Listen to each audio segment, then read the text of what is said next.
Good morning, everybody.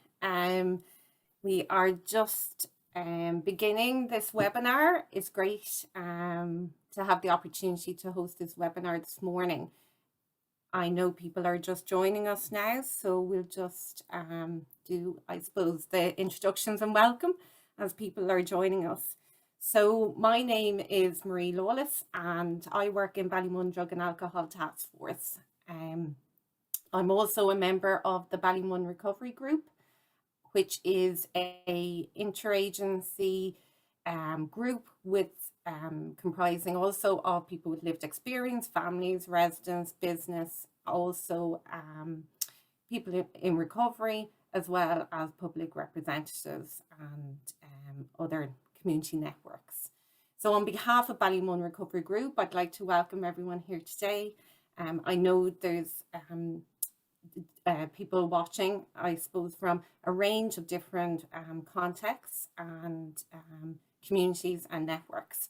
So thank you very much for joining us, and as well the groups that are joining in this morning. So our theme for today is Connecting Heads and Hearts. And Ballymun Recovery is in its third year of doing Recovery Month, undertaking Recovery Month, and this is our second webinar. So last year's webinar was highlighting, I suppose, that interaction between community and recovery. So for this year, we decided, I suppose, that Connecting Heads and Hearts was very pertinent. And last year, we presented Dan Hamilton's evaluation research around the first Recovery Month. And in that report, it speaks very highly of recovery and Recovery Month, displaying a heart, showing a very strong heart and the strength of that heart. It also highlighted the heads behind the thinking, that any action was thought of in terms of the benefits, the context and the rationale, and where it fits into recovery and Recovery Month. So between the heads and hearts, I suppose they're two very powerful forces, sometimes in conflict, sometimes surprisingly mutually enforcing, going at different paces, but also there's a relational strength or a connection there. And that's today what we want to talk about, that relational strength and connection between the head and the heart. So we're very delighted to have a great range of speakers here today, and it is a testament to all the work during Recovery Month, and there's so many other communities out there that unfortunately we just didn't have the space today to reflect all the efforts and the work during the last few weeks and over the year of 2021.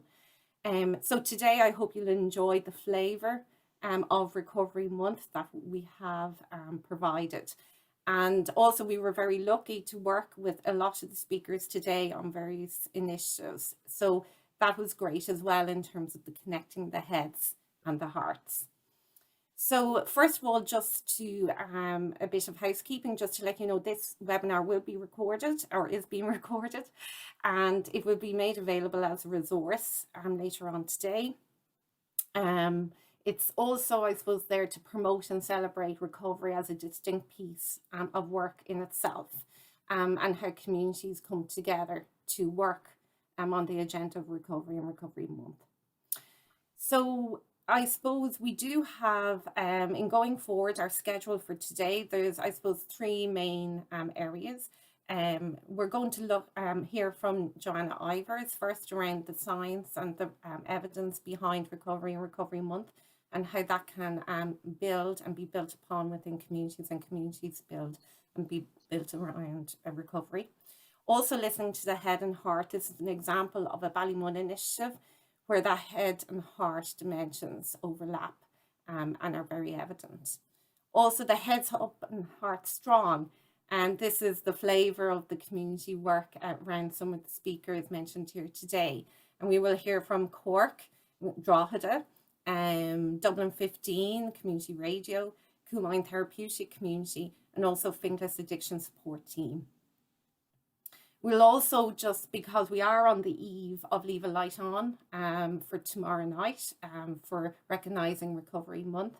So we are going to hear from Annemarie Ward and Paul Duff in terms of that mobilisation of support around recovery and where it's held, how it's held and what it looks like and how it's felt. Also maybe some of the challenges or some of the things, the optimism, some of the hopes and things that people are looking forward to.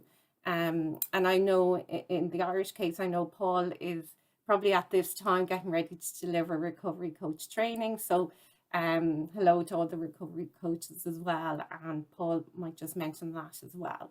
So then we'll have a very short summary and close. And that will be, I suppose, the webinar for today. So it is very tight and we'll just maybe get going. So I suppose before we do that, just to mention Ballymun Recovery, the Heads and Hearts, it is our third year. There's been a range of activities that we have engaged in. And in particularly this first slide, that kind of focuses a lot on the movement, on the heads. And it was, I suppose, very much that behind all these actions, there's support from family members, from communities. Actions don't happen alone. They happen in conjunction with the support and weeks of training, weeks of recording, of practicing. I was reminded yesterday about some participants that undertook some initiatives and how valuable they said their family were in terms of looking after their children while they came out for 8 to 10 weeks and practiced twice a week. So it doesn't happen alone. It doesn't happen on an individual. It happens. The family is there supporting and also the community. So together we work together. So it's a shared ownership. I suppose the next slide also highlights some of the heart aspects where the movement comes from, maybe the words from the head and the movement all coincide as well. Likewise, today we're going to showcase maybe the new movement, the men's dance group. But if people do get a chance, we do have all this collectively where we're in the process of organising links to these different events. And some people will recognise some of the names of these events. Some people will have seen pictures. But collectively, the purpose is, like everyone here today, to promote stigma, to reduce stigma, promote celebration and promote recovery options and signposting options available. I suppose for this year, one particular aspect for us was around the connecting with other communities and going into parts of Ballymun as well, maybe that we're not maybe as visual in terms of the main street, really bringing it to the community roads. Also, what we found this year were the community supports coming to us. We were getting support from the residents and volunteers outside of the calendar of events, which was really reassuring. And it does highlight that this does take time and that mobilisation of support does take time. But definitely this year, it was a really energising feeling and it really drove the energy, enthusiasm in terms of that community coming forward to support that shared ownership of a month of celebration. So we'll just get, I suppose, introduce our first speaker. Our first speaker is Assistant Professor Joanna Ivers in Addictions and Associated Dean of Civic Engagement and Social Innovations in School of Medicine, Trinity. So Joanna was very kindly offered her input last year as well, and it resonated a lot with people because she spoke of that connection very clearly and also the approach that's really important in terms of promoting recovery and reducing stigma. So I'm going to hand you over to Professor Joanna Ivers. Thank you. Thanks, Marie. Can you hear me clearly? Yes. Excellent. Yes. Okay, so everybody knows who I am now. Thank you, Marie. So I suppose just to kick off, just a reminder again of why we're all here. So International Recovery Month is an observation, I guess, of recovery. in all its glory. It's a global community thing, but it's ultimately about two key messages. It's about getting out to people that recovery is possible by showcasing other people's recovery and the things that communities can do to support that. And ultimately, it goes back to the second point, which is just making recovery visible. So I guess, again, it is a great month. You know, it's a growing movement. It began as a day, a week, and now we have a month, and a month is fantastic. But what I would say is that, yes, it's great to observe recovery during the month of September, but you know, recovery is not just for September, it should be on the annual calendar.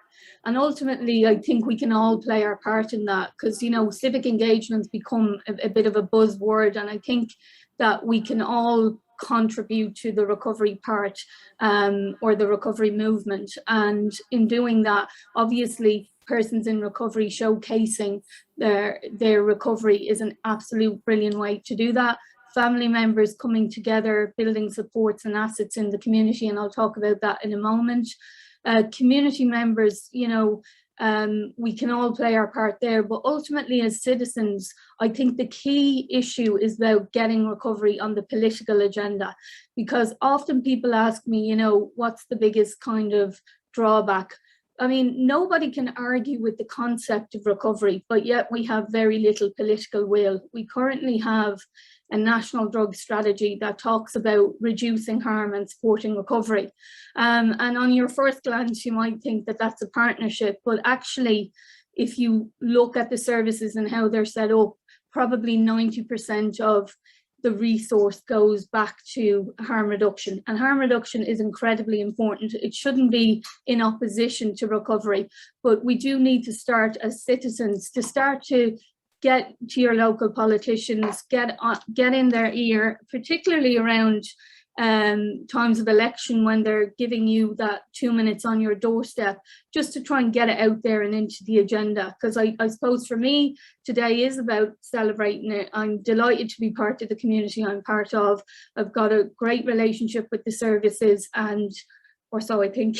And you know, I love doing things like this because it is about shining a light on the people that are doing well in recovery. But yeah, again, just my key message today is, can we please keep it on the agenda?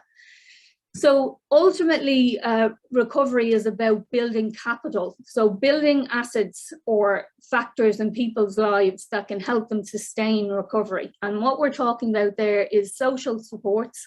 So social networks, relationships, building pathways to education, building pathways to vocation and training and the workplace, and building a community that people feel supported by and part of. So again, as I say, it goes back to the, you know, resources, beliefs and experiences that people have. I know these slides are going to be made available. So, I mean, these kind of papers will be for your reference.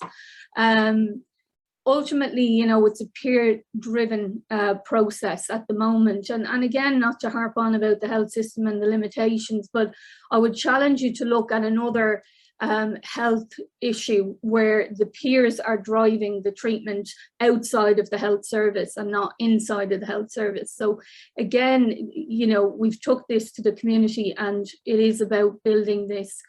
Marie, I know you specifically wanted me to talk about this stuff. So this is, you know, building community capital and how we can do that as individuals, as a sector, and then as a community. And again, there's references here. This is the work of Beth Collison and David Best, and more recently myself and David. Sorry. So again, how can we build capital? Well, very simply, we build connection, we educate our peers, and that means our colleagues as well. Again, on that piece around the movement away from a particular way of looking at recovery. And again, just to give a key example of that is that often as services, we can kind of pigeonhole people into an idea of recovery.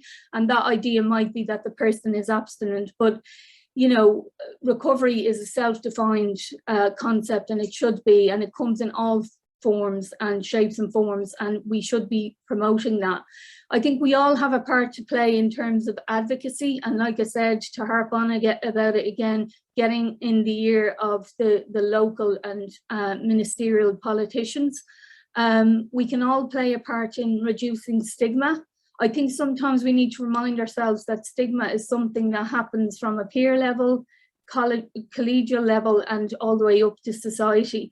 And I think a key part of what we can do for the service users themselves is about building that concept and making it known that recovery isn't just about abstinence. You know, we've all known a person in service that could be on 10 mils of methadone and living, you know, a very engaged life, engaged with community, society, you know, engaged with civic engagement. And then there are also people who are abstinent but may not be connected with recovery. So again, it's about taking it from the person's point of view and not stigmatizing people into a particular pigeonhole that sometimes we can do as service providers and as academics and advocates.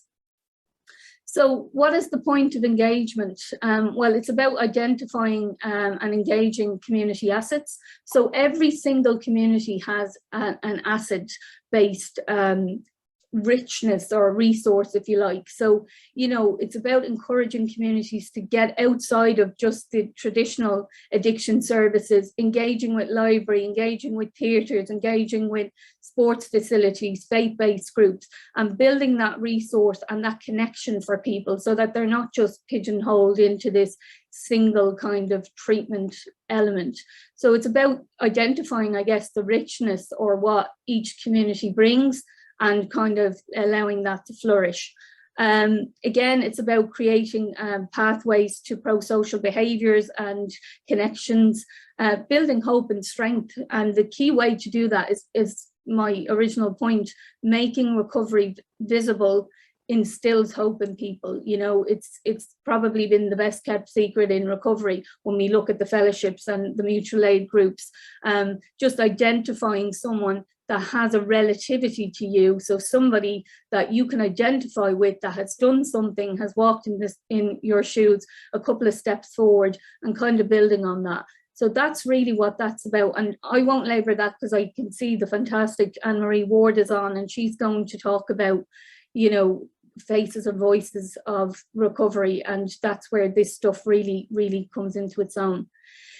So who needs community engagement, and what are the necessary steps? Well, people who are isolated, and you know, we talked about this in an earlier seminar last month about women and particularly women who are mothers or parents. They have an extra layer of stigma that comes with, you know, identifying and getting onto a service.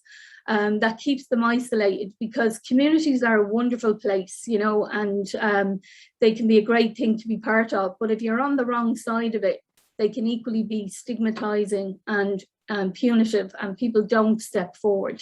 So again, it's about trying to reach those people that we know are isolated, that might need that little bit of extra steps.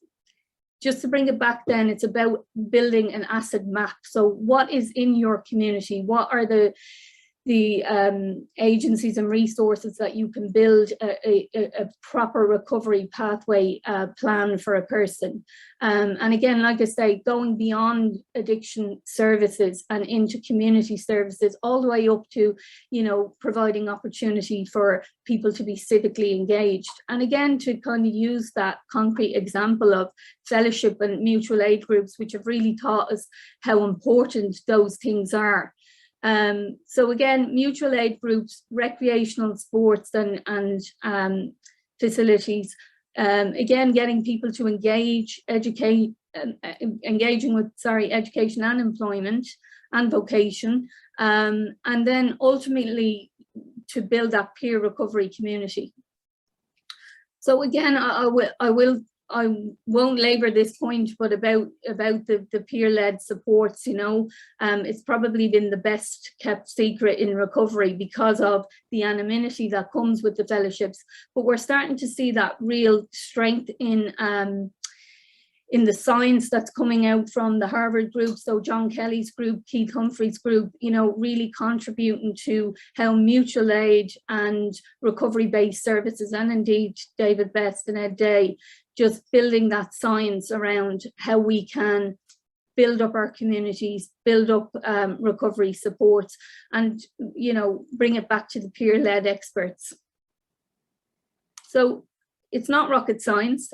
We can all play our part. We all have a part, and we all as communities have multiple resources that we can pull on and pull down to, you know, to make recovery sustainable for people. So that's me. Thank you so much. Thank you, Joanna, for that brilliant input. I always like hearing you speak, because I think you present it really accessible, and really those key points around where we need to place the pressure on as well, around the policy, the advocate, the peer-led approach. I think they're very important for us to keep reminding, because sometimes it's the easy wins sometimes as well, and we forget maybe about how important each step towards the harder challenges are so important in terms of the overall prioritization of recovery and recovery agenda in Ireland. So I suppose in my head, I'm thinking about how we can facilitate and I suppose incorporate those messages throughout other pieces of work that maybe we're doing locally and regionally around other areas where recovery could be a dimension, as well as where it's the primary focus. Thank you again, Joanna. And I know you're a busy woman, and we do appreciate your time as always, and your support as always. Thank you. Thank you. I'm going to move with a bit of music, and it's the Movement Men, and it's the Ballymun dance group. And Wes, people may know well, he worked with a group of men in Ballymun doing a dance piece. And it's a lovely piece, and it does highlight, I suppose, that the journey behind each step of the recovery path. So I'll just hand you over to Roche, who'll play the movement piece. Thank you.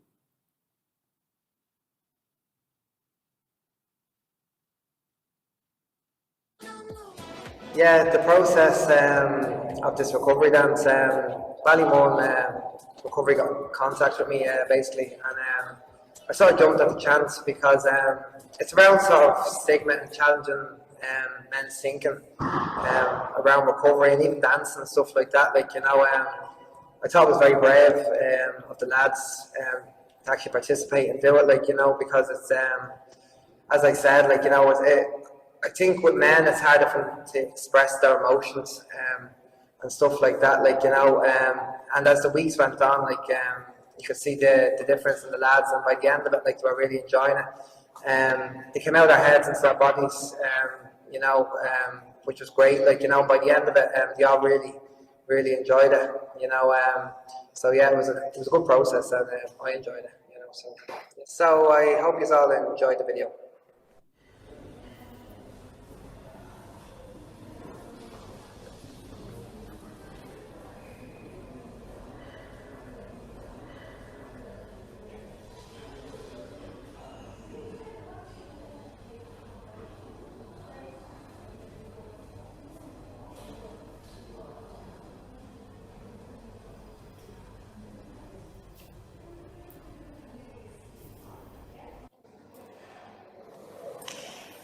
Right, lads, welcome to Ballymun Recovery Group.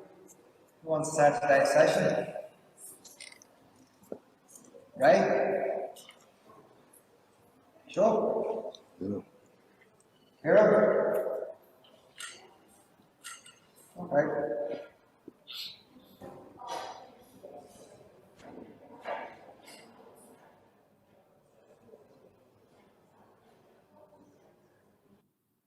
I miss the touch of morning sun, making silhouettes of us, way back when we had our paradise. but staying out all through the night, smoking, drinking, getting high. I was wrong and I apologize. Where did you go? What can I do? I'm working on my problems, but I need you here to solve them. Where did you go? What should I say? I know that I can make a change, 'cause there's something about you keeping me sober. I was drowning in the moment and I'm holding on to you. There's something about you keeping me sober. I was drowning in the moment and I'm holding on to you. There's something about you that keeps picking me up when I'm low. There's something about you that keeps picking me up when I'm low. I miss the company we had back when I was still on track. Now I'm making my own paradise. But now the drink is tasting strange and the high isn't the same. Well, I'm still wrong and I apologize. Where did you go? What can I do? I'm working on my problems, but I need you here to solve them. Where did you go? What should I say? I hope that I can make a change, 'cause there's something about you keeping me sober.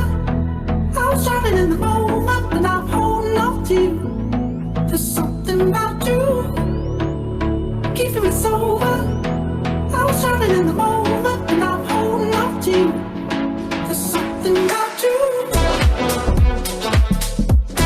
keeps picking me up when I'm low. There's something about you that keeps picking me up when I'm low. There's something about you keeping me sober. I was drowning in the moment and I'm holding on to you. Ooh, holding on to you. Holding on to you. There's something about you keeps picking me up when I'm low. There's something about you keeps picking me up when I'm low. There's something about you.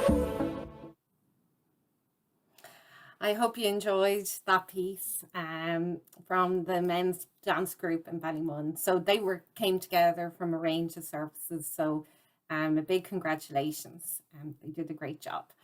So our next piece, we're going to just keep the focus on Ballymun for just another bit, and it's going to be the Recovery Stories Initiative. And this was a collaborative piece of work between Christopher McKenna, volunteer outreach and Ballymun Communications, Dr. Laura O'Reilly from Urrús in Ballymun, coordinator of Urrús, and also the STAR project, as well as other staff members in Ballymun Communications. So I'll just hand you over to Laura. Thank you. Thanks, Marie. I'm feeling very hard done by that you're expecting me to speak after watching that video. Amazing. It was really great to see that. So yeah, so as Marie said, I suppose what I'm just going to do is give a bit of a flavour of the Ballymun Recovery Story short book that we've kind of compiled and pulled together, which was ready for Recovery Month this year, but is really, I suppose, the process has been kind of happening since last year's Recovery Month. So the aim of the short book was really to, I suppose we're all kind of aware, as Marie said, this is the second webinar for Recovery Month in Ballymun, and we're all kind of quite aware that there's always a lot of initiatives and events that take place celebrating recovery in Ballymun. So really the purpose of the book was to kind of build on all the other initiatives and events that were focused around raising awareness of recovery in Ballymun and beyond. But we also wanted the book to be a celebration of recovery and an opportunity to promote recovery through another means or another mechanism that we probably kind of haven't seen kind of locally in any way. We very much wanted to go back and kind of touching on some of the points that Joanna kind of made in her presentation. The book also aimed to just highlight that recovery is possible and that recovery is for everyone. And I suppose in doing that, then we hope that if we can kind of pull all these stories of recovery together, that we can really kind of help to inspire and motivate others through the sharing of people's stories of recovery. So we went from this, so I suppose pretty much from last year, we, as Marie said, there was kind of lots of conversations are always going on around kind of what can we do in terms of recovery, and particularly around Recovery Month, what can we do that's maybe new and different. I suppose just to say that Christopher McConaughey, who Marie mentioned, has been a key driver in kind of getting this piece of work kind of from last September to getting to where it is now. So we had lots of conversations about what was possible, what we could do. And then we realized that, well, we'd lots of words, we'd lots of thoughts, we'd lots of stories. And actually what we just needed to do was to try and pull them together in some way that we could get them together and package them up into this lovely book. So from the conversations last September, we did this September kind of finish up with this kind of lovely piece. As you can see there, it's called Ballymun Recovery Stories, Personal Journeys of Drug and Alcohol Recovery. It kind of started out as a leaflet, and then it went to a booklet, and then it went to a short book. We're still debating what the difference between a booklet and a short book is, but nevertheless, we're calling it a short book for now. And as part of that process, we thought it would be really interesting actually if we could give the book out at the very early stages, and that if we could have people would review the book and give us their thoughts on the book. So we were delighted that we had kind of Mary Ellen McCann, kind of formerly of UCD, Father Peter McVerry, Peter Sheridan and Anna Quigley kind of invested some time in reviewing the book and giving us their thoughts on the book so that we could put some nice reviews on the back of it. I suppose throughout kind of gathering, just to maybe talk a little bit about the process of the book. So I suppose what we kind of know in Ballymun from the work that happens in Ballymun and from kind of the previous celebrations of Ballymun Recovery Month is that there are lots of people in Ballymun and beyond that have a recovery story to tell. But we really just wanted to ensure that we kind of supported people to tell those stories in a way that they were comfortable with, that they were confident with, that they didn't feel any pressure around, and that actually that they'd kind of at the end, they would kind of feel that their contribution was kind of, was something that was enjoyable for them to be part of. So we did kind of, we had an advisory group that we pulled together, which again was made up of people from the Ballymun Youth Action Project and also from the Ballymun Recovery Group. And really the core considerations we had there was that how do we ensure that, because people are very kind of giving of their time and their experiences and their stories in Ballymun, but we just wanted to ensure that people did that in a way that was kind of informed, and that I suppose we've kind of lots of conversations with people around confidentiality and anonymity and what that did and what that didn't look like for people once they begin to contribute their stories. So from this piece here, you can see our lovely cover and our back cover. What we kind of found, I suppose, that what's inside both of those covers is really, really important. And we kind of very informally launched the book a couple of weeks ago. And someone described the book at the launch as a generous gift from people in recovery to community, to not just the Ballymun community, but to other communities. And I thought that that was a really nice way of kind of summing up what's in the book, because people did gift us with their thoughts, their ideas, their experiences and their lives in terms of us being able to pull this book together. And what you'll see, so I'm just going to kind of just give you a flavour of what's in the book, and then we'll share an audio recording of one of those stories from the book. So I suppose people did really kind of highlight their experiences, I suppose, in their early kind of lives and through their substance use. And people kind of recognize those experiences as being kind of, I suppose, you know, where there was loss and grief, trauma and despair. People describe feeling kind of powerless kind of in their substance use, where they actually felt that at those particular points of kind of in their journeys of drug use, that they had no choice, that they felt powerless over their use. Feelings of shame and guilt and anxiety and fear around kind of maybe previous life experiences and also their drug and alcohol use. I think something that I was really struck by was the way in which people felt that through those kind of life experiences and through their kind of substance use, people described feeling battered and feeling broken and feeling enslaved and captured. So I think, again, that there's probably nothing new on that slide. We probably kind of know that, or we've heard those experiences from people already. But again, I thought it's really important that we listen to what those experiences are. But as importantly, what we do know is that people can recover, people do recover, and that recovery is possible, and that recovery comes in lots of different shapes and forms. And what we kind of saw was that there were, I suppose, a number of themes that kind of threaded through people's recovery stories and those voices of recovery.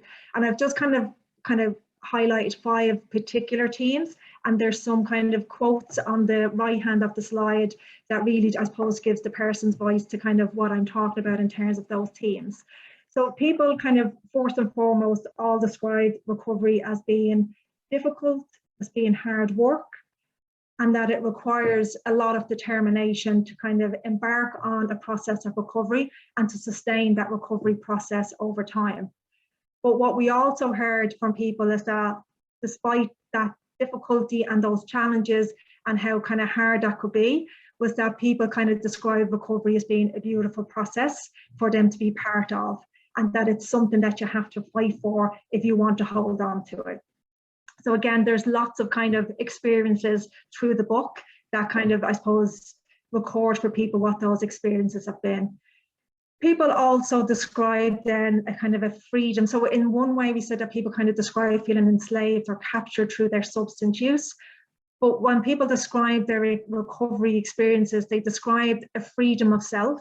They described a growth and a confidence and feeling proud in what their journeys and their experiences and that hard work and determination that they were investing in their recovery.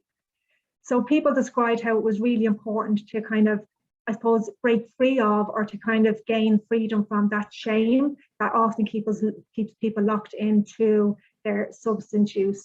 And people also describe the opportunities to be the best version of themselves in recovery. Another kind of a theme of kind of recovery, or kind of those voices of recovery, is that people felt that in their recovery process, despite the difficulties and the challenges, was that they often kind of felt safe and protected in their recovery. And that feeling of safety and protection, kind of, I suppose, as family members, as community members, as services, we have a big role to play in supporting people to kind of feel safe and protected in their recovery. And people describe recovery as being a process of healing, of minding the self, of feeling comforted in their recovery and by other people around them in their recovery. And again, there's a couple of really nice quotes on the kind of the right hand of the slide there, where kind of one person describes the light and the spirit inside them starting to grow when they embarked on that process of recovery. Another kind of couple of important themes there is that people described, I suppose, a feeling of being hopeful. So I suppose the flip side of when people were kind of describing feelings of hopelessness through their drug and alcohol use, what they described is that in recovery, there was a feeling of hope. There was a feeling of new possibilities and new opportunities available, and people beginning to kind of feel an energy around kind of their recovery and around their lives.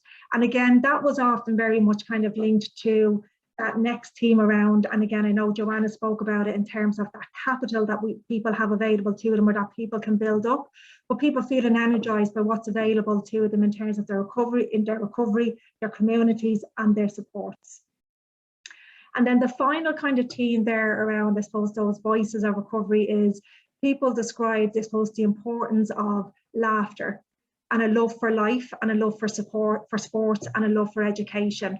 And those maybe being kind of, I suppose, laughter and being able to engage in other kind of activities within their communities or within their families, haven't been lost through their drug and alcohol use, but actually that this was something that was really important for them to get back on track and that they were reinvigorated around. So again, there's a nice quote there when someone's saying that I made the decision to give up drink, and it was something that worried me because I thought that I'd never be able to laugh again.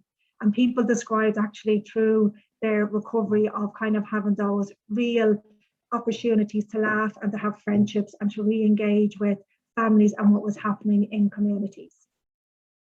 So that's kind of just some of the core themes that kind of that kind of emerged from this journey of people having an opportunity to share their recovery experiences through the medium of storytelling and writing.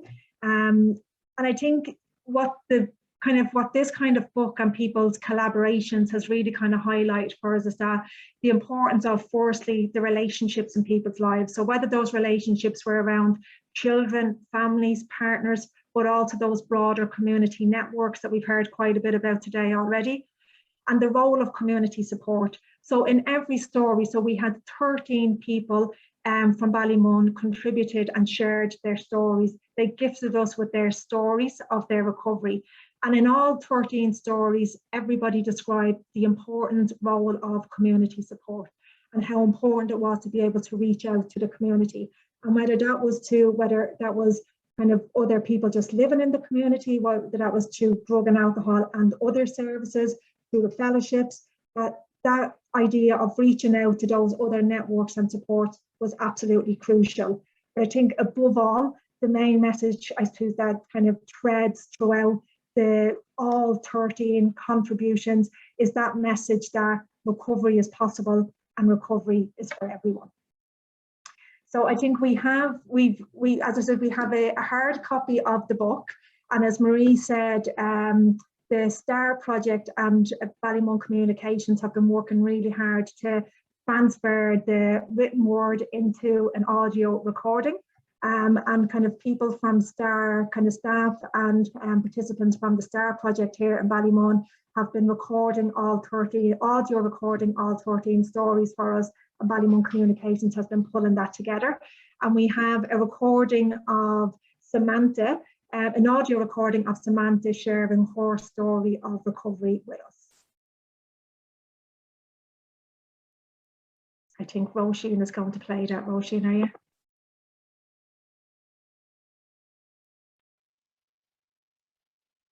This is Samanthas Story. I live in Ballymun, where I've lived since I was a kid. I'm female. I started drugs at a very young age, 13. Like most people in the area, it was just socialising. I had my first child at 16. After she was born, my partner and I went into heavier substance use, and by the age of 18, I was addicted and put on a methadone clinic. I stayed on drugs for 23 years. During that time, I had 2 more daughters. My 2 eldest were taken from me because of my addiction. The 3rd daughter I kept. All 3 suffered the consequences that my addiction caused them. Still today, coming on 9 years clean, I still struggle with my feelings. For years I denied them by using drugs. A moment of clarity happened when the doctors told me that I had a year to live because my liver was so damaged by my drug use. If I didn't go on treatment, I was going to die. On the way from the hospital, I was with my parents in the car. Nothing was said, but I could see the fear in my mother's eyes, fear that she was going to lose her child. I was able to put myself in another person's shoes. I felt such sadness for my parents and that my children might have to bury me. This was new for me. It was like a spiritual awakening. I knew I needed to change. It made me really, really determined. I started my journey into recovery in 2010 with a lot of health issues. Many doctors told me that because I was a chronic drug user, I was basically a hopeless case and that I could never achieve or maintain recovery. They thought I was too far gone. I met with a counsellor in my methadone clinic, Donville House. He believed that I wanted recovery and believed that I could make it. He supported me through the process. First, I had to prove to the doctors that I could have my methadone and other substances reduced. This was slow, and it took me 2 years to get clean. In that process, I linked in with YAP. They put me in the Reduce the Use group. I then started a 6-month program in Solskjaer. This prepared me for going into treatment to become drug and alcohol free. Again, this was a slow process. When I look back on it now, I see how it took such a lot of hard work and dedication to remain focused. At times I felt lonely because I had to remove myself from friends that I grew up with. I was very driven. I wanted recovery, and at the same time I had a lot of self-doubt because it was my first time entering recovery. It took a long time for that self-belief to grow, to feel that I really could recover. In 2012, I became drug and alcohol free. At that point, I could feel a lot of guilt and shame, especially around my children and my family. I started attending the 12-step program, which I'm still very much involved in today. What has recovery meant for me? It's given me a new way of life. Not only have I built up very good relationships with my family and my girls, but I've gone back into education and I work in a job which is helping other people. That's what I like doing. Most important is getting to know myself and build a relationship with myself. Recovery for me means a new way of life. When I came into recovery, that little girl, full of fear and denial of feelings, began growing and becoming more and more accepting of herself every day. If I can give you one thing from my story, it is that I believe there are no hopeless cases, and with the right supports, recovery is possible for all. Believe me, this is true. The right supports in my case were wonderful people. They not only helped me on this journey, and they devoted time and patience and belief in me when no one else was believing. Above all, they showed empathy. They were people with a quality of caring and presence that meant so much to me. They made me feel like a human being instead of a hopeless drug addict. I also formed real relationships with other people who, like me, wanted change, and many of them have become my friends. I'm proud to be part of Recovery Month, and I would like to acknowledge all those services and staff and my family and friends for all the love and support throughout the years. You all made this possible. One of the hardest things was learning I was worth recovery.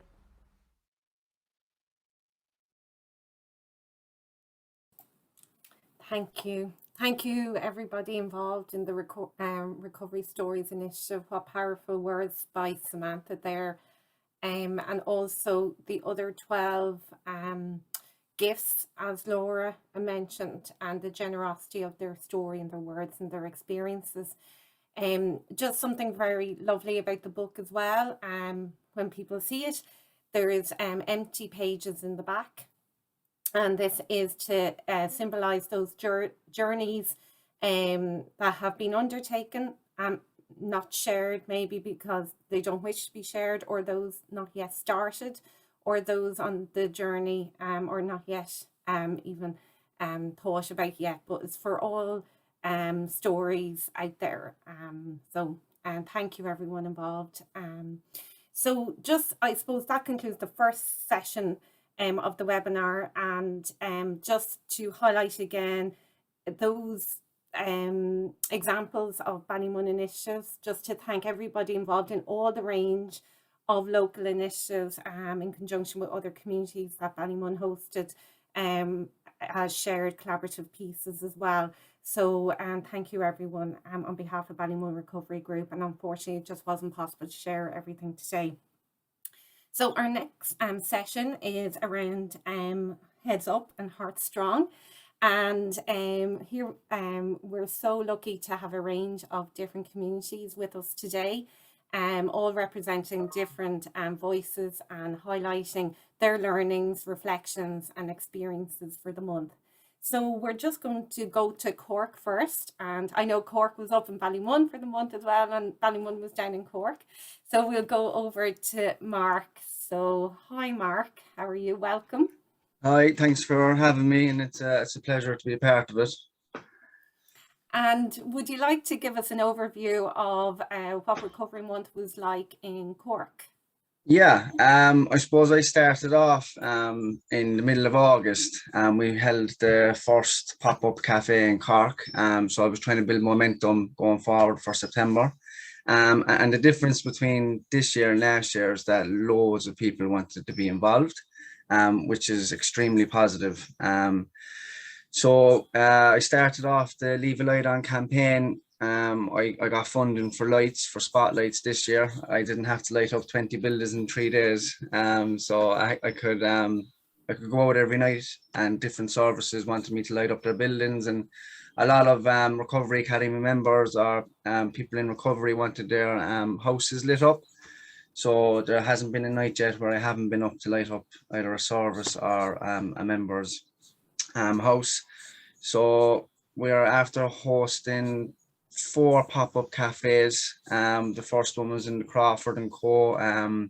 35 people came to that. I think 20 of them were in recovery, and there was 15 different services ranging from drug and alcohol, homeless, child family protection. It was just fantastic to see everyone coming out, and you can hear the belly laughter at them, and just the communication between the services and just regular people in recovery. Like, we then, through a local TD, I got AstroTurf pitches every Monday night for free. So there was from 6 to 7, there was 8 to 14 people attending, and 6 of them were from secondary residential treatment. So the manager decided to leave them out to come up to the game of ball, which was fairly cool. Like, so now they're asking can we carry that game of ball going forward every Monday night? They're very hungry and fit. But it was extremely positive. So the last one of that was held on Monday. So we decided to host a pop-up cafe. So we collaborated with Lulu's Coffee mobile truck and the HSE and Coolmine, and we got the coffee truck up into the car park eventually. And there was 45 people that came to that. It was a lovely evening. There was a great sense of recovery there. I co-facilitate a Here and Now group, so I was able to tell the people that were trying to access a community detox or a residential service, look, there's a pop-up cafe here if you would like to come, and a few of them showed up. So it was a very nice moment that they come up and see what's available if they did go into recovery, you know. I suppose I was at one yesterday down in Tralee, so I couldn't break ground with Tralee or Kerry because of COVID. And through the Coolmine team leader, then they organised a pop-up cafe down in the Shanakeel Family Resource Centre. There's a CE scheme rehabilitation for people that are in recovery. It's a CE scheme. It's a day programme down there, but they wanted to host a pop-up. So we went down, and now they want to organise a game of football down there, and a recovery music festival in one of the parks down there. So I think a couple of people said it there, like, I don't just want to celebrate recovery in Recovery Month. So I'm after building collaborations now with different services and different counties, and I'm going to try and run this stuff now going forward. I'd hopefully have 2 or 3 pop-ups every month, and a game of ball every month. And I've 2 gym facilities going, the activity recovery program in the Mardyke, and which is a collaboration piece with the HSE, and we have another one starting on the 5th, which is a collaboration piece with Coolmine. So there's about 40 to 50 people that get a gym membership and weekly check-ins and personal training sessions. But I think the difference this year from last year was definitely that a lot more people in recovery are hungry for it. It was brought to their attention of what services and what supports that they can bring to this stuff. So I was extremely happy with how it went, and I have another 5 to 10 buildings to light up for International Recovery Day on Thursday. And just to leave it at this, like, so last year we got the City Hall. This year now we have the City Hall, the County Hall, and Daly's Bridge, which is formerly known as the Shaky Bridge. So it's going to be lovely, and the HSC is going to provide a photographer. So it's going to be a nice evening. And well done on all those activities, and your proactiveness in terms of painting Cork and Kerry purple was noted by Ballymun last year. We were there thinking, how were you doing it? And we know who to go to for all the recommendations about what lights to buy and everything. But yeah. It was amazing. Everyone's asking about the lights. They all wanted. So like I got funding from, but like I got the good ones. So like there's 57 different colors in them, so anyone can use them. So there's a range of people now asking me for a loan of them. Yeah. Well, that sounds such a great month down there, and we really do appreciate it. It was great to link with you guys during the month. I know through the 2 Norries and a few other initiatives as well, and having you here today. And it's great, just that reinforcing of the message that that you guys feel as well that's going from strength to strength year on year, because that would be something that we would be seeing locally as well. So that can only be positive as well. Yeah, definitely. There's people after coming up to me there now through the services, and people in recovery wanting to do something next year. They have it in like the rundown here now, or the music festivals and stuff like that. I was saying, well, we can do that next year, but why wait till next year to do it? We can do it next month. We can do it the month after. You know, we're looking at Christmas pieces now as well. So it's nice to feel supported, whereas the last couple of years over COVID, I was kind of doing a lot of it myself through Paul Duff, but there's definitely a sense that people want it now down here and are willing to go above and beyond for it. Yeah. Well, thank you so much again, Mark, for that. And hopefully if we have time, we'll come back to a shared panel now at the end. But I'll just move on. So no problem. Thank you so much Thank you. again. So I'm just moving to Drogheda and Joanne. And lovely to see you again, Joanne. And yeah. I know we shared on a few initiatives this year, but how was Recovery Month for yourselves? Yeah, it was really, really good. It was the first year we had something every day. We tried to have something every day. Last year was a bit of a disaster because of COVID, but the year before we kind of had maybe one or two initiatives every week. So this year we had something every day. I think Roche has a slide presentation there that I sent her, and she might show it, and then I'll just talk about some of the more prevalent pieces.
There you go. Can I hear you now? Yeah, that was beautiful. Thank you, Joanne, for that. Do you want to have a just run through of some of those I suppose some images? Some of the bigger pieces we done is we were very lucky that Jo-Hanna Ivers came down and done a podcast around what Recovery Month is and talked to the clients and service users. It was a fantastic day. It was the launch of Recovery Month. We also produced a small play that we tried to address the stigma around addiction. So it was called Sides, and it was the 3 sides of addiction recovery: the individual, the family, and then societal view. So if anybody, we were sharing it on social media, but if anybody hasn't seen it, I can send the link later. It's around 30 minutes, but it's a really, really good piece. And I think it really challenges the stigma around people seeking recovery and our idea of what addiction is. We also, at Ballymun Cycle, obviously you were there on Saturday, and it was an absolutely fantastic piece. As Ballymun cycled to Drogheda, and we were at the halfway point, and we had a huge welcoming party on Saturday. And the amount of feedback we got from people in the town, because you got lost in the town, they got lost and went through the town and came back up to us. So the amount of people that said that had seen you going through the town and had said, "Oh, we saw the crew from Ballymun," and it was fantastic. And for our service users, the buzz they got from it, and somebody fed back to me yesterday that you know, I didn't know it was possible to have, you know, to get such a excitement and buzz from an event like that without having drugs or alcohol in my system. So it was a very powerful piece. We also had we had our Pause for Talk campaign. So if you see, this is Ferdy and he's a little bandana on him. So we wanted people to dress their animals, or if they don't have animals, a teddy bear. We made bandanas and we gave them out to people. But if they were to put it up on social media and to tag the Red Door in it. So we wanted people to pause before they judge someone in addiction. So that was a great campaign, and we've had an awful lot of traction on social media with that. What else did we do? I suppose I myself went up to the Access Theatre and talked about my own lived experience of addiction recovery, and that was a daunting experience. And then I was invited up to the showing of the gig to see it. So like Johanna and what was the other lady's name? Lady Laura said about the talking about the lived experience and the recovery stories. Very powerful. We've had loads of other bits and bobs. We're having Friday we're having obviously tomorrow our building will be lit up for Leave a Light On campaign, and also Millmount, which is a pretty historical building in Drogheda, and the Lourdes Hospital are lighting up for us as well. So and then on Friday we're going to have a final kind of wind up day with a barbecue, and we have some music and food and crack and all that, and we're going to have the slide presentation of everything that we've done in a room, and that our small film will also be played, and people can come and see. A lot of businesses and organizations in the town that we work with, like Tussle and Probation and the Guards, and are all coming to have a look at what we've done. So it's really getting out to the community about, you know, the recovery month and what we've done, and hopefully next year will be even more of a success than it was this year.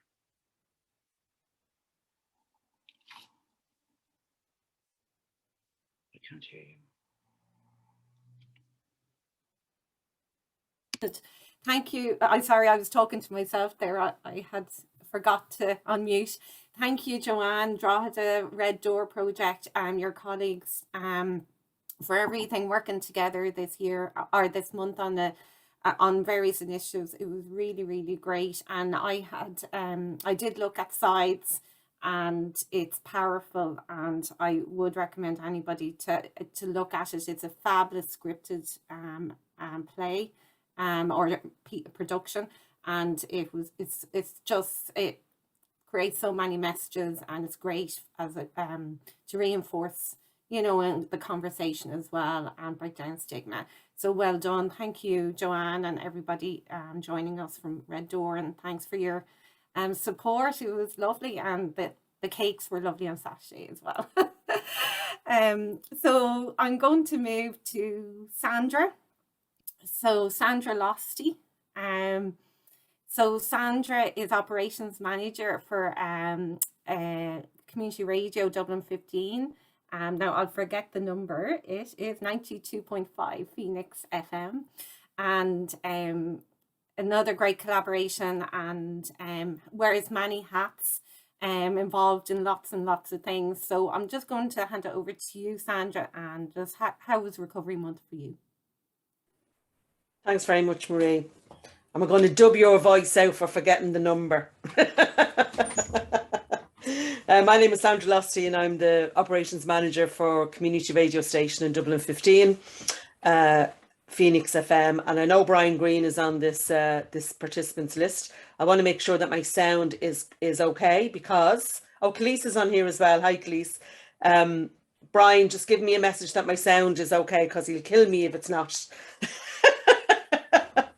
We got to make sure that we get the sound, you know, correctly when we're in when we're radio. So let me just, if I can, share the screen, just take you through a few points as to the work we did with Ballymun Does Recovery. So we did a collaborative project with Ballymun Does Recovery for Recovery Month, and that the outcome of that was several radio programs. And I just want to take you through the value of community radio why you would be really wise to connect with your local community radio station or your local community media outlet, because we can go places that you can't go on a national level. So this is a quote that has stood me the test of time all the way through working in community development. And it's this quote by Margaret Mead: "Never doubt that a small group of thoughtful, committed citizens can change the world. Indeed, it is the only thing that ever has." And when I listened to Professor Jo-Hanna Ivers talking about how we get this on the political level, this is where it starts. It starts with a few people wanting to make a change, coming together in a common interest and driving that forward. Because we know politically that politics will get behind something that is getting traction on the ground level. They won't necessarily start it and bring it down to the ground level, but if it gets enough traction, like the marriage equality, look at that movement and how that made a change in Ireland, and that started at a grassroots level, you know. So this is where we're at. We're at this grassroots level in relation to community radio. So just a little overview of what that is in Ireland. There's several funding pathways. We're funded by Pobal.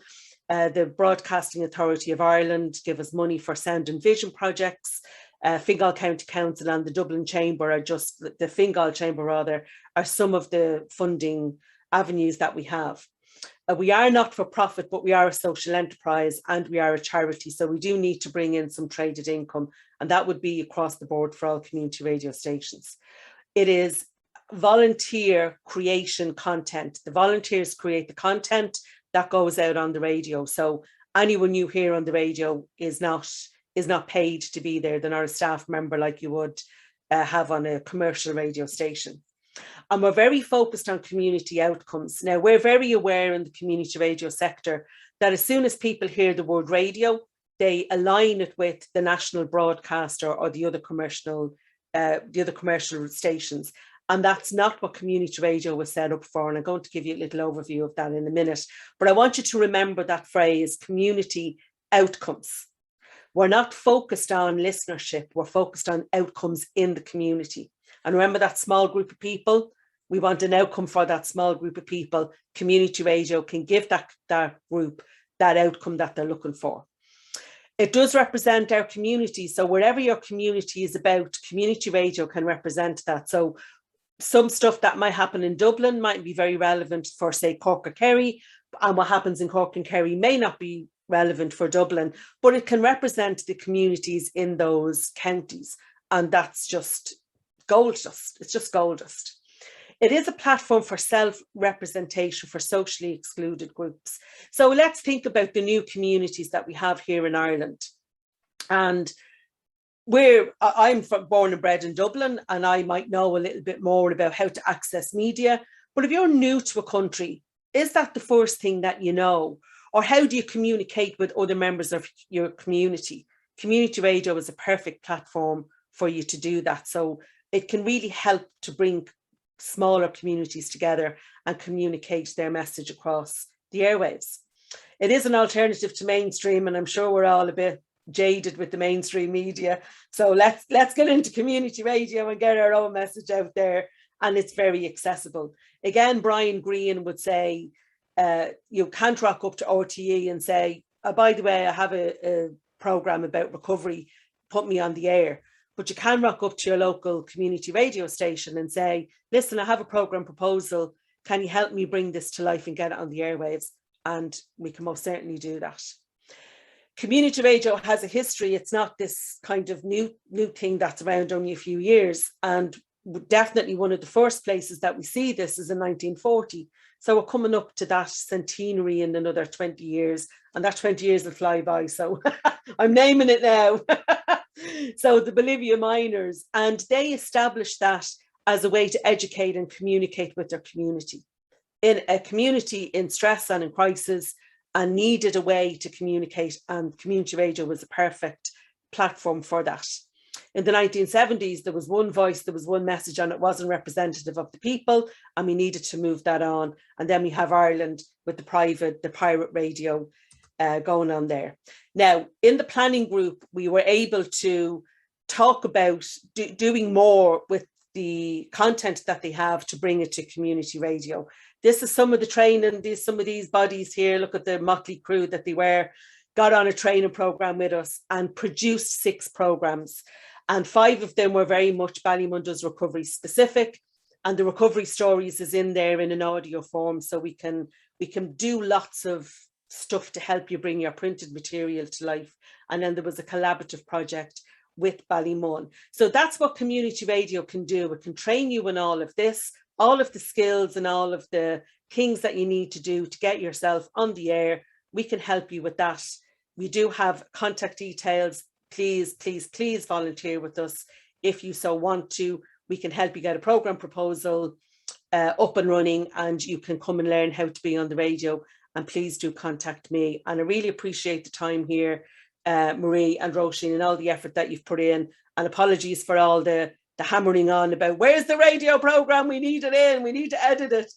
And that's it. But if there's anyone who has any questions or you want to reach out to me about what community radio can do for you, as we say, what can community radio do for you? It can do loads.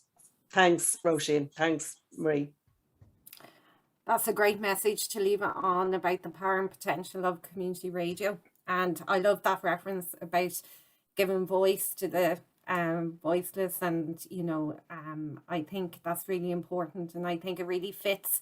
I remember when you first voiced that idea, it really fits with the, I suppose, the aims and principles as well of recovery, in terms of just making sure for people who want to share their story, there's a voice and a way forward for that, and for communities to support that as well. So thank you so much, Sandra. Thanks. And Brian and Sean. I'm not sure if they're all on the call, but the whole team there, an amazing crew and to work with. Thank you. So just to move on, we're moving over to Shay Kane from Coolmine. And Shay, I'll just hand it over to you. You're a social inclusion caseworker, and I think you're going to provide an introduction to Coolmine and the Recovery Month activities. Thanks, Marty. You have the video to play there, haven't you? We do, yes. Okay, so I'll go ahead. Good morning, everyone. My name is Pauline McKeown and I'm the Chief Executive with Coolmine Therapeutic Community. It's my pleasure to be joining you this morning, albeit remotely and online. But look, great to be attending, and thank you for the kind invitation from Ballymun Recovery to join this morning's webinar, Connecting Heads and Hearts. So I guess for us in Coolmine, we're 48 years providing recovery-based services across Ireland and creating pathways for people from the local communities to access treatment. I think the therapeutic community itself obviously is bringing people into treatment and creating that new community for them within a community that is one that's based on recovery capital, on social capital, on connectedness and on peer support. So these are all values that have strengthened and resonated with us within the Coolmine approach for 48 plus years at this stage. September every year is really important because it does provide Coolmine and provide all of us in the voluntary drug and alcohol sector and in the community drug and alcohol sector here in Ireland and indeed internationally, just with that space and that opportunity to create visibility around recovery and recovery related services. I think one of the reflections I would have when it comes to connecting heads and hearts and the theme of this morning's webinar is that it is the events themselves that create that opportunity, because not only does it raise awareness, but it creates and makes connections that we just wouldn't have been there otherwise. So we provided naloxone training. We also provided hepatitis C and awareness training for staff and for clients as well. across all of our services. But we also, in partnership with some of our local communities and some peer networks, we had motivational interviewing training, and we ran a Parents Under Pressure interagency, intersectoral training course as well in the Midwest. We've had many sporting related events during September 2021 as well. I think there's over 3,500 kilometres have been cycled by our staff and our clients between the Waterford Greenway and the Limerick Greenway as well. So all in purple t-shirts, of course, and making recovery visible. We've also had a recovery walk on September 28th, whereby in our Dublin services and in our Midwest Limerick and in Cork City, simultaneously clients and staff from across all those services completed their own mini recovery walk, and again sporting the purple t-shirts. Yeah, it was a good tournament against all the graduates and the police. Would have been the first time I ever played a game of football against the police, to be honest. So it was very good. Yeah, it was good just to react or just mix with people we wouldn't have mixed with.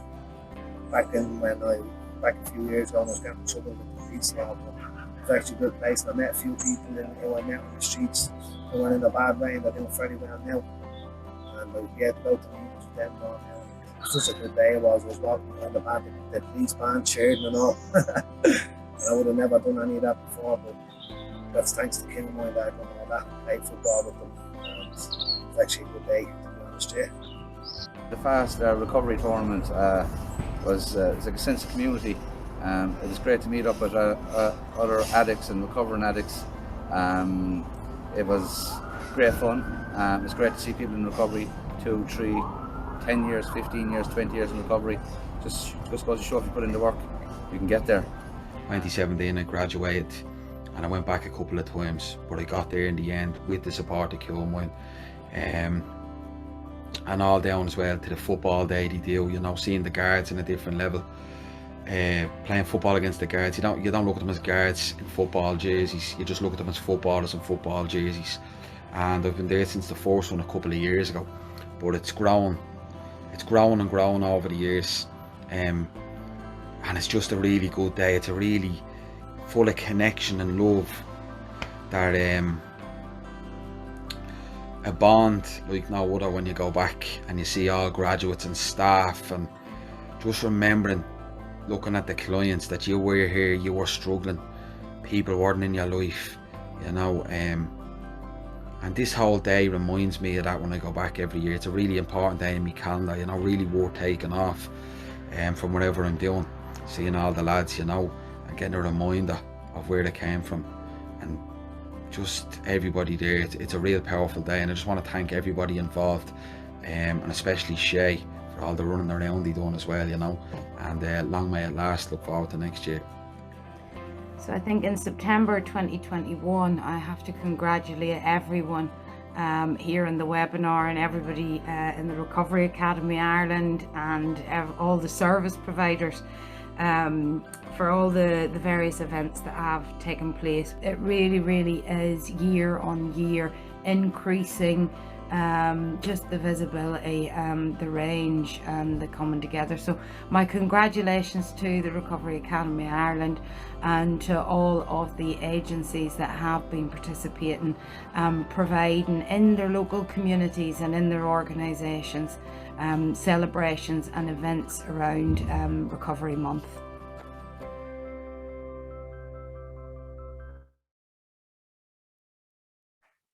So thanks very much, Mary, for that. I really appreciate the offer of coming onto the panel, and it's great to be among so many good speakers and motivational speakers, and I know quite a lot of people on the panel, and it's just great. And I actually feel inspired about next year's recovery, about what we can add on. It's great to hear all the initiatives down in Cork and how it's grown. As you seen by our video there, and I think it's also important what Joanne said, that I mean, Coolmine does promote Recovery Month really a lot in September, but we also promote Recovery Month every month, and it's not just 1 month in September, but it's great to highlight that, you know. If I was to talk just briefly there just about what Pauline, and it was a great video put together there, just about the initiative of the football and so many things that we've done in Coolmine through Recovery Month. We bring the guards up. It's kind of breaking down the whole stigma attached with, you know, people in addiction against, you know, the authorities and so forth, you know. So that's when the lads, our residents, go onto a football pitch and the guard of She-Con go onto the football pitch, all barriers are broke down straight away. They're seen as footballers, you know. There might be a little bit of banter going on, or, you know, the only thing that I've ever seen anything going wrong in all the years I've been involved in it, maybe it's a penalty that shouldn't have been given, or a penalty that should have been given, you know. So it's very inspiring. Last week was very inspiring. It was probably heightened up a little bit because we hadn't had it the previous year, but we've had it the last couple of years. It's something that I've been speaking to some graduates from Coolmine going back into the mid-70s and late 70s.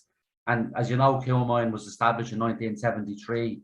And as Pauline said there, we're going to be celebrating our 50 years coming up now in 2023. So that would be a big event. That would be a big football game, you know. So it's great the guards come up. You're seeing there, we were all walked onto the pitch by the Garda band, which was absolutely brilliant. And it just gave, I could see so much inspiration and, you know, hope, and people delighted that they're not kind of stigmatized in addiction, or they're not stigmatized in, you know, there's a recovering addict, or that, you know, everyone is on a level playing field, which was great to see, you know. We've added an extra couple of teams this year.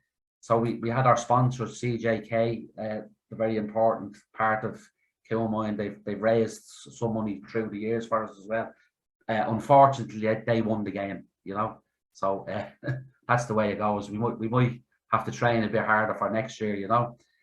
We've also run different initiatives, of course, in Coolmine, as many people are aware. We set up a basketball team there 2 years ago, and then in the month of September, we also brought a women's basketball team to Greece to participate with another 300 participants from Europe, all in recovery, and it was a great time had by all.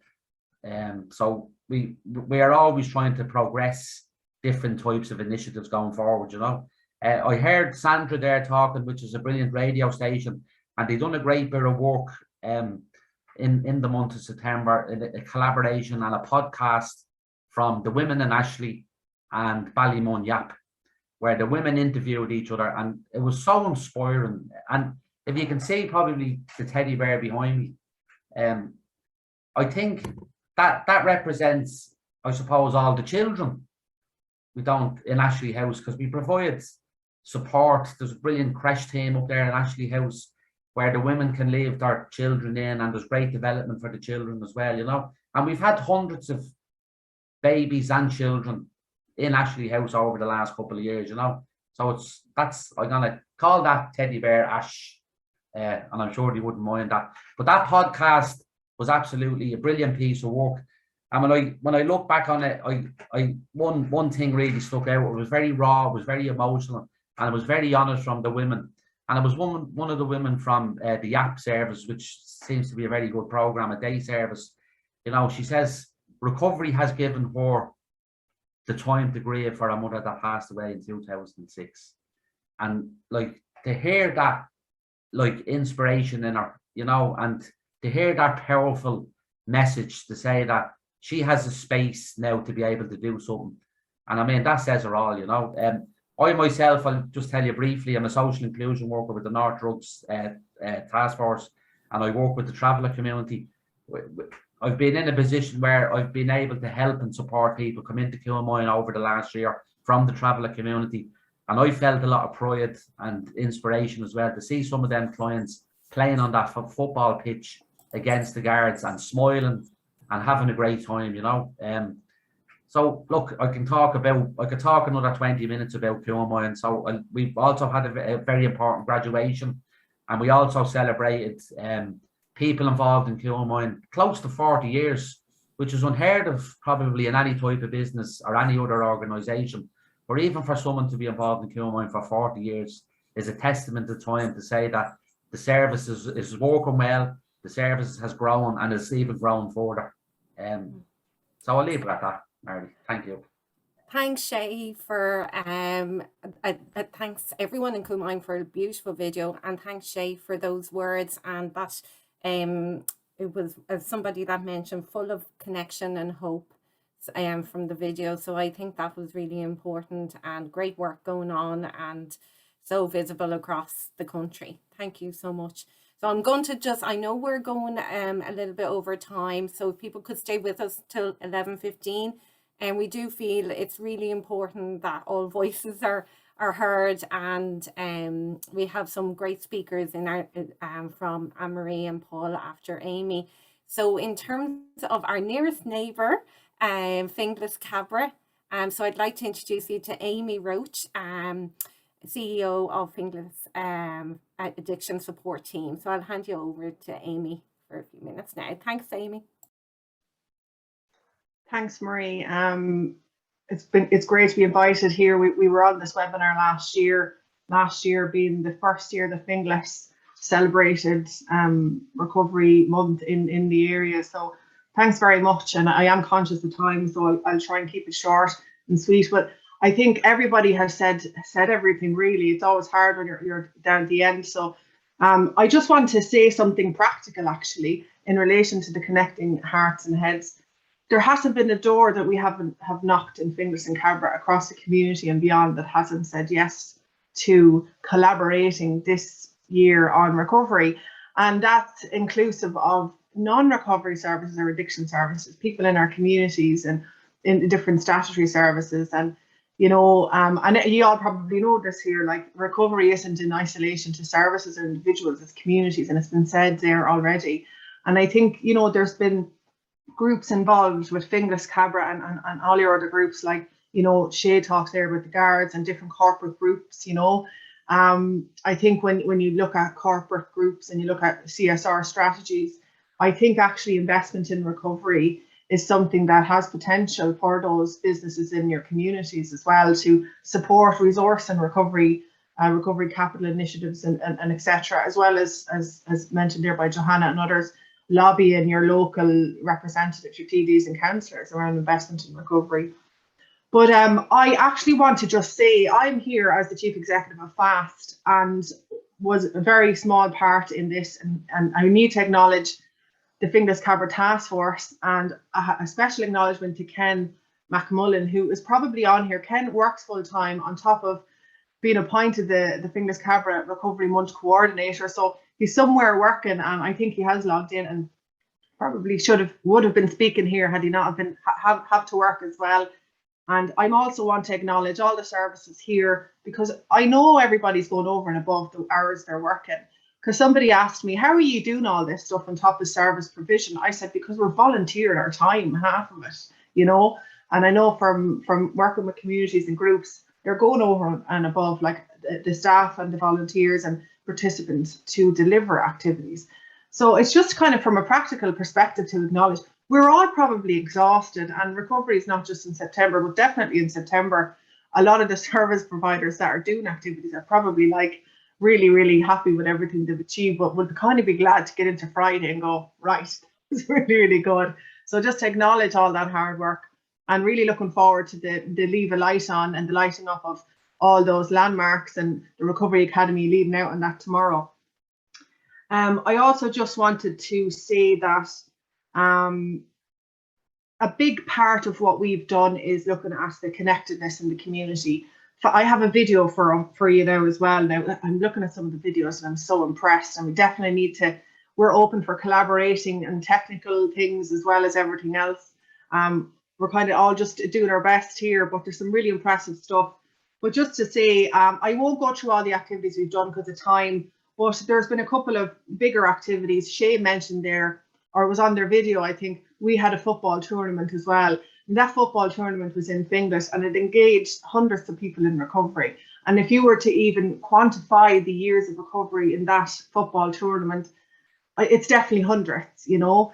And that it basically, I'm afraid to list all the services because I'll forget, but I will acknowledge the champions, which were Chrysalis. Second place then was St. Calfa, and third was Coolmine, actually. But we had Ballymun start. Well, look, I won't go through them, but that was a significant event. reintegration through sport. I know there's a lot of research happening across Europe, and I know there's some Irish groups involved in that reintegration through sports in recovery, and I know it's a big part of that kind of recovery capital. I think it was in Jo-Hanna's slides as well, looking at sports and recreation. So a lot of the activities that we've done are sporting. Another activity we did, and I asked our team actually, I said, look, what will I say on this webinar that's not going to be said and that is impactful about what we've done in Finglas and Cabra? We had an event which was 100 years of recovery. And I got phone calls, people saying, what is that? Are you going to do a history of recovery over 100 years or some really interesting historical piece? I don't think you can do it. Maybe someone can take it on, but I don't know. But what it was a combined panel of people, men and women in recovery, a total of 100 years. And in that room were 72 people in recovery. And I said it to one of our staff, one of our team leaders, so what was it about that? And to kind of reframe it, and not to be negative, but she said to me, well, can you imagine if all those people weren't in recovery and they went back using drugs? Can you imagine that impact? If you look at the amount of, I suppose, positive relationships, community involvement, social inclusion, you look at the amount of people in that one room, in that community that are positively contributing to their area. We don't hear enough about it. We don't hear enough about people in recovery or about what we do, you know, how people contribute to their communities in recovery. We do hear about a lot of the negative stuff, and you know, you would see places like Finglas in the news for, you know, drugs and crime a lot actually. And I'm glad to hear Sandra Losty's presentation. We'll definitely be in touch around community radio to get the positive message out. But I suppose it kind of struck me, and I was like, yeah, I suppose that is one way of looking at it. So look, like quantifying the impact of all of those people being in recovery in their community would be quite significant. And also just, Jo-Hanna mentioned David Best there, you know, recovery is basically modelled mentors in recovery, the recovery coach concept. And it's great to see that the Recovery Academy is rolling out recovery coach training, looking at more recovery advocates and coaches in the country. I know in the UK, someone was saying to me yesterday, the job ads, they have lived experience essential. You know, it's part of some of the recruitments over in the UK for working in addiction services. So that's really it. It's a big thank you to everyone in the Finglas Cabra community and all the services, because while I'm talking, there's a huge team behind this, and some of them are on here. So I want to say thank you to them. And then there's a video there that Roche is going to show. Thanks, Roche.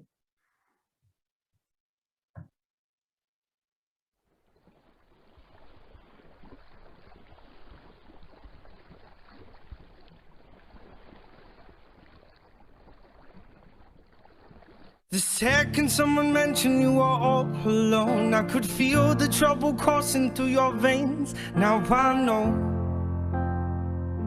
it's got a hold. Just a phone call left unanswered had me sparking now. These cigarettes won't stop me wondering where you are. Don't let go, keep a hold. If you look into the distance, there's a house upon the hill, guiding like a lighthouse. It's a place where you'll be safe to feel like grace, cause we've all made mistakes. If you've lost your way, I will leave the light on.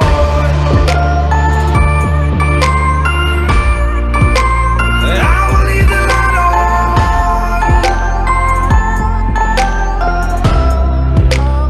I will leave the light on.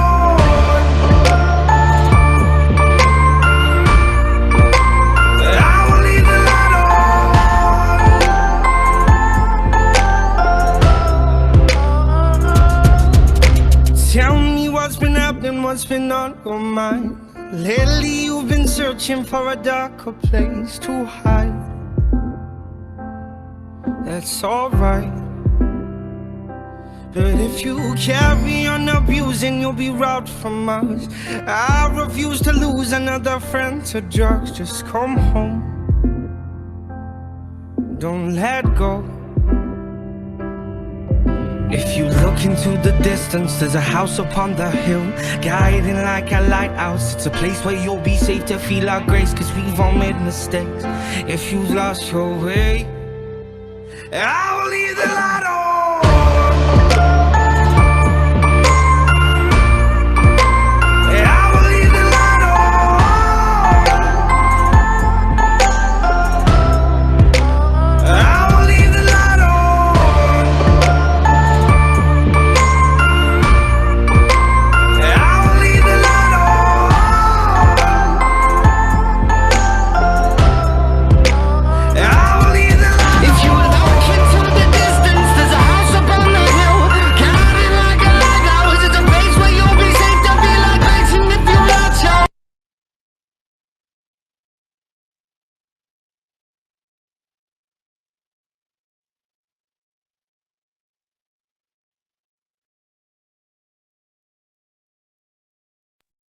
That's it.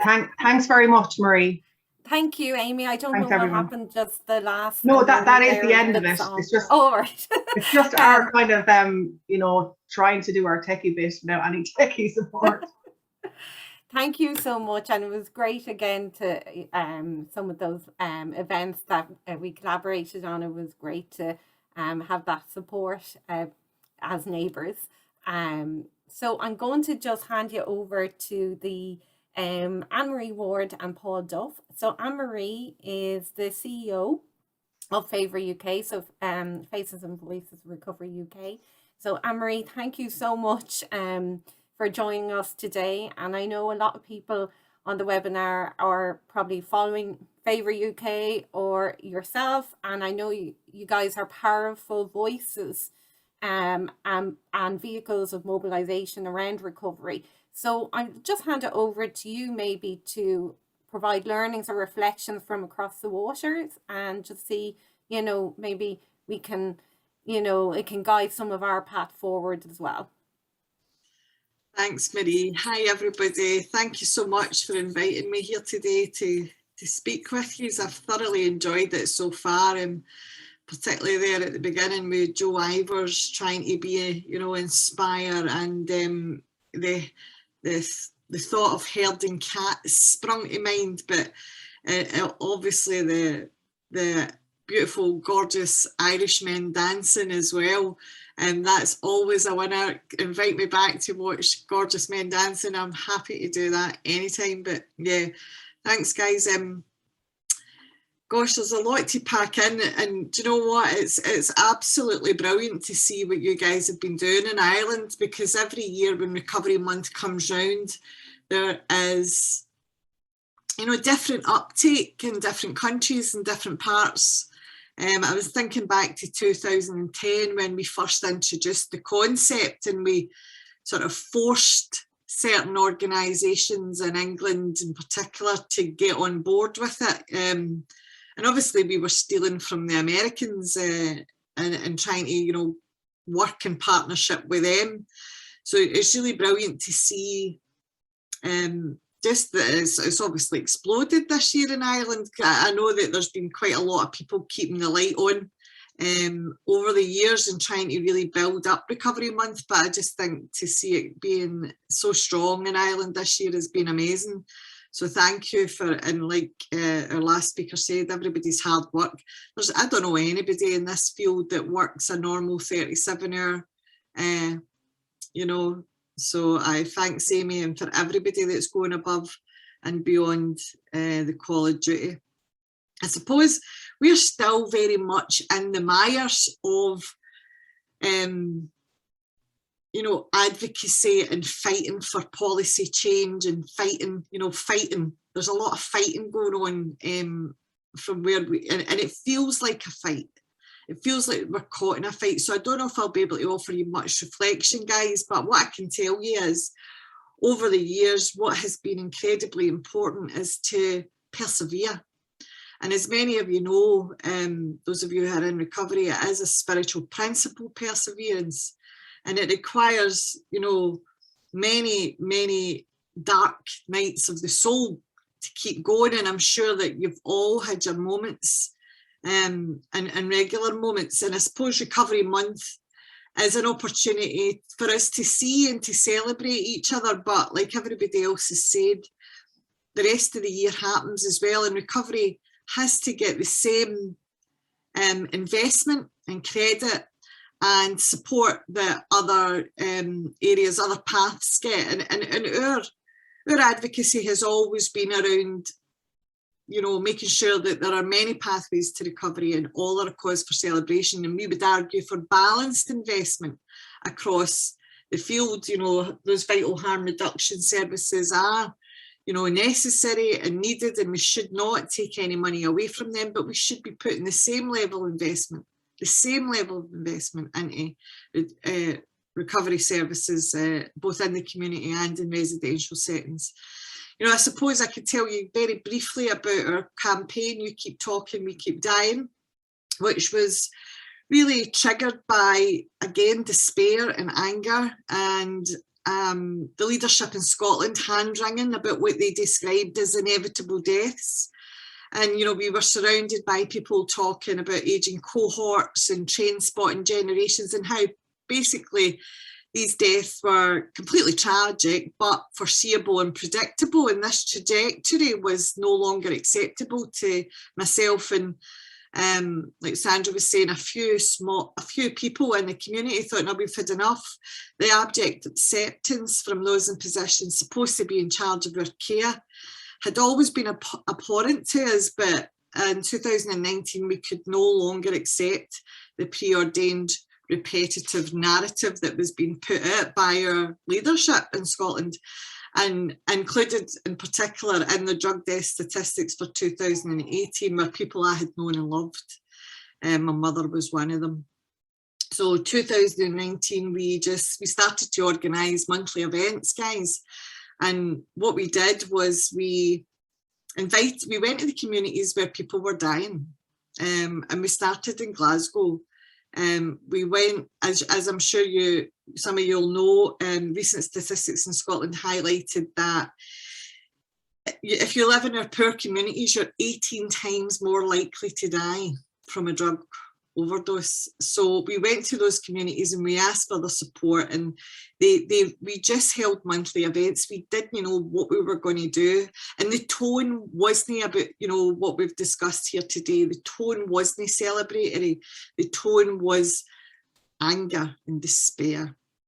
And what happened at those monthly events, and again, we didn't go into it with any set agenda. We just gave people a microphone and asked them to speak. We asked them to share their stories. And you know what we did? We invited the press and we invited the local politicians, and the press got really behind us. At our first event, and I had never seen anything like this before, I've been working in this field for 20 years, there was 5 politicians turned up. Now that, you know, you're lucky if you get one. Right, so the press and the politicians, to a certain extent, you know, as you know, with politics, it's always photo opportunities, and there might be occasional action, but because the press were there, and the press kept coming to our monthly events, primarily because we were feeding them stories, and we focused on 3 things. We focused on hope. So we gave them stories of people who'd recovered and how they'd recovered, and we highlighted the services that had helped them recover. We focused on love.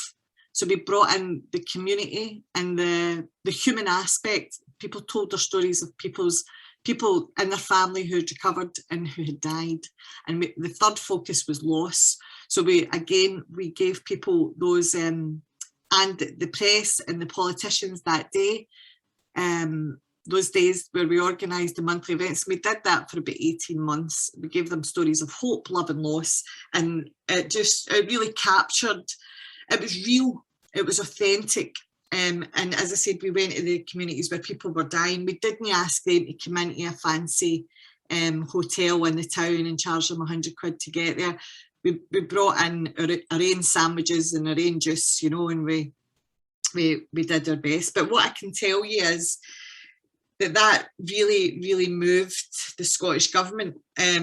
What I can tell you is because we were relentless and we persevered, and because the press really got behind us, we had a massive breakthrough in that investment from the Scottish Government. We saw 225 million because of the pressure that we put on them, invested in our field. Now, what that highlighted to us, most importantly, and what I want to convey to you today is that this shows us our value as recovering people. If we can organise and mobilise, none of that investment, and then there was a knock-on effect in England. There was 148 million invested in England as well. None of that would have happened without the support, the persistence and the tenacity of the recovery community. And over the last 13 years, we've led the recovery community into becoming more visible, more vocal, and hopefully more valuable across the UK. That's undeniable. But we hope that through that campaign, You Keep Talking, We Keep Dying, I mean, all you have to do is Google it, guys, and you'll see it. that we can help the recovery and the treatment community see how valuable and vital their contribution is. So, you know, all I can say to you guys is, you know, keep doing what you're doing, because you're collaborating. That's the main thing that you're doing. You're bridge building. I can see that, but don't forget, when you're a bridge builder, you get walked on from both sides, and that's what we found in the, you know, from trying to bring the harm reduction community and the community recovery together. So it's arduous, painful, difficult work. And I get it, you know, I absolutely get it, how dedicated you need to be. But keep doing what you're doing. And, you know, the stuff with the guys and the football that Shay mentioned as well. In Scotland, we've got a brilliant project called Street Soccer. And you know, I was talking to their fundraising expert the other day, and she kept referring to the guys not as clients, not as service users. She kept referring to them as players. You know, and I just thought, what a difference language makes. So I know that we're short on time. I know that the work you're doing is phenomenal, and see if you can harness that and organise it and mobilise it and work more in collaboration with each other, and get, you know, what I think one of the strengths that why your campaign has been so successful is because it's coming from the heart, and people are being vulnerable when they're speaking at these events. And we didn't allow any services to sort of, you know, put their stamp on it. And that's, you know, services are really, really valuable. But what was interesting about this campaign in Scotland was services didn't get behind it. They were reluctant to be associated with it because it was so painful and powerful come to those events. And you know, their funding might have been at risk. So if you've got somebody like Favour UK over there, if you don't, you need to create it.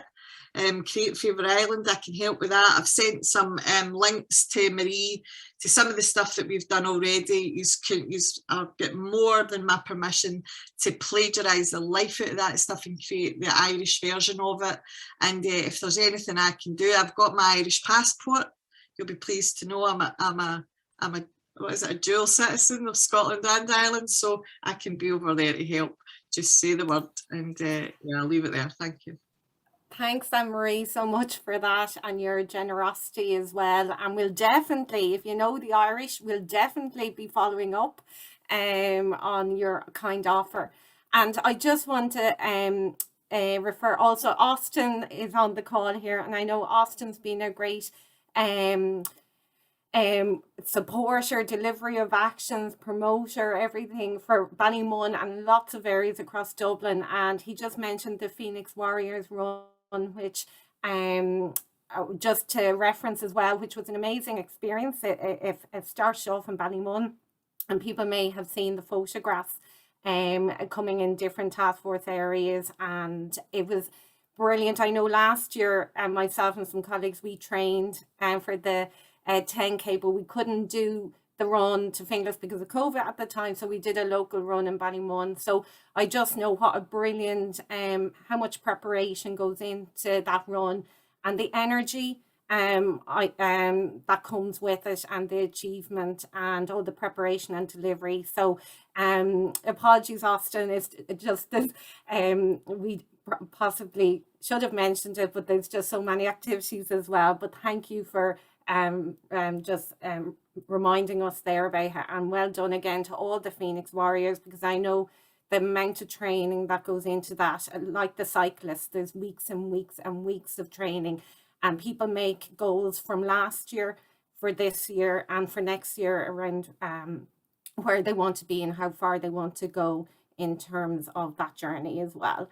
So just the last final word, to hand it over to Paul Duff. Everyone probably knows Paul, the project coordinator for Recovery Academy Ireland. And I know he's in the middle of delivering training this morning.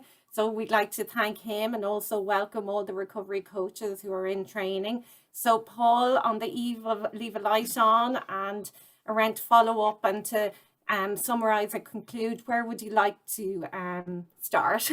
I suppose just as one of the other speakers said, it's hard when you come on last and everyone has said kind of what you want or you hope to say, you know, but just to reiterate what people were talking about, the importance of collaboration. And I was sitting here and I was thinking, as we do, like, or as I do, what will I say and how will I say it?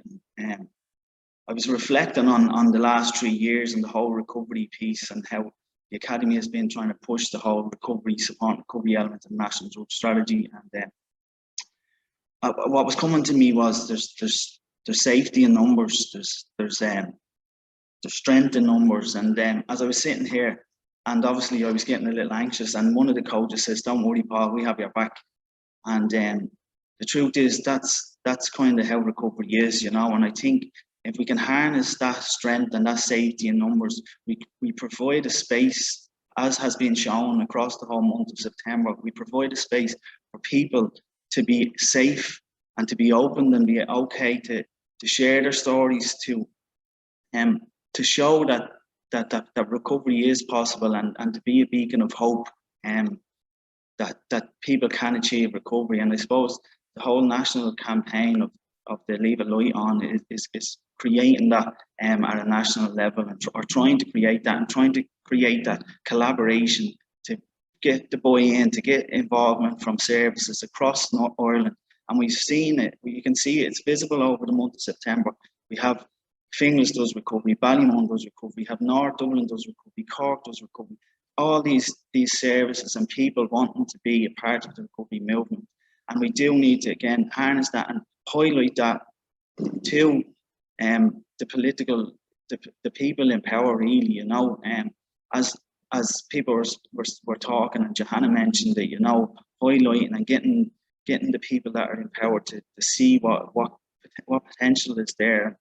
I actually, Paul McAuliffe is a strong advocate for the whole recovery piece, you know. And the first thing he said, he wanted to get me involved in something, and the first thing I done was reach out and make sure I got his number, you know. So the next door that would be knocked on would, in a sense, would be his, you know, because even the evidence I think in Ireland we're fortunate, somewhat fortunate, that we can learn from what has happened in other jurisdictions, and create a strong and cohesive recovery movement, a recovery community.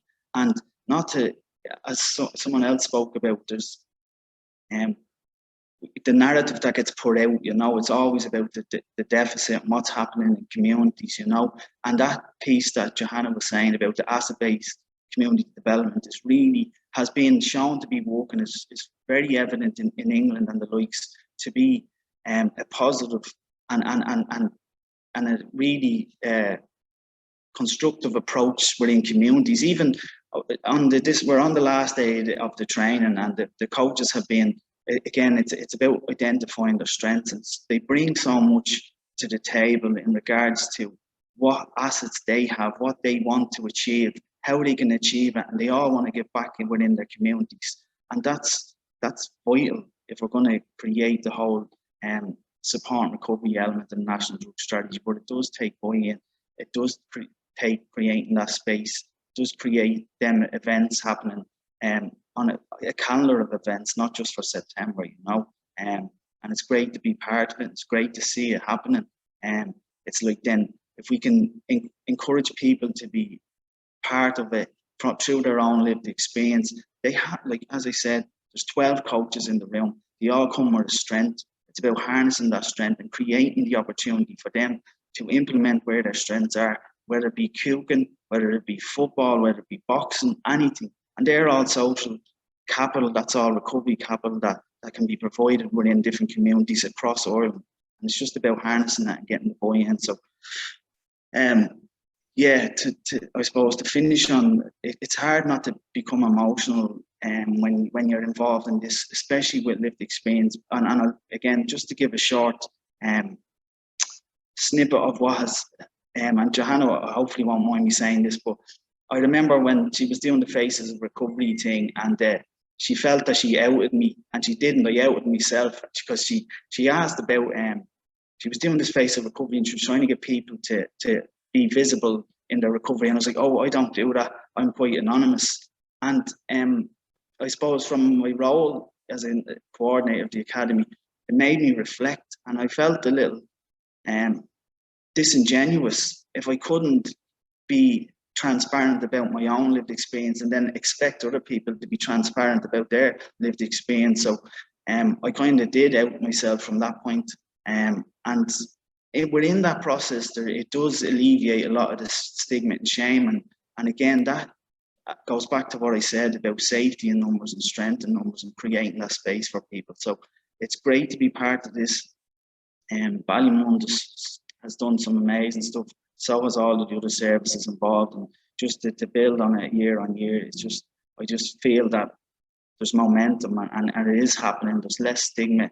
I feel, I don't know how other people think, but I hope that people feel the same as well. So really feel honoured to be part of this this webinar and to have the people behind me getting some element of understanding of what we're doing collectively at a wider piece. You know, they were joking and laughing, and I was thinking there's a few messages in the class, but they wanted to hold the banner up.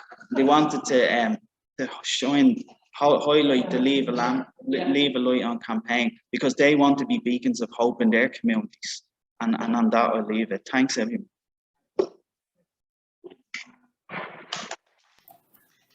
Thank you, Paul, and the recovery coaches, everybody there. Really powerful words to end today's webinar on. We know we have gone over time by a huge amount, but it's so important. And again, apologies for if there's so much to pack in and it's just a flavour of the month. So, you know, there's other communities and other events as well that are doing powerful work, and that, you know, hopefully we can collaborate next year and also plan the year of events. But thank you, Paul, and the recovery coaches. I loved the summary and the message that motivating us for our year ahead. So thank you to all the inputs today, to all the speakers, to Roche particularly on technology, and also to the Ballymun Recovery Group. So we will be sending links to certain information. If it's not already in the chat function, you will be getting webinar with links to items that were mentioned today. And this should be available then later on in a few days on our link tree. So thank you, everybody, again. And thank you to all our panelists, all our inputs, and have a lovely Leave a Light On tomorrow. Thank you. Bye.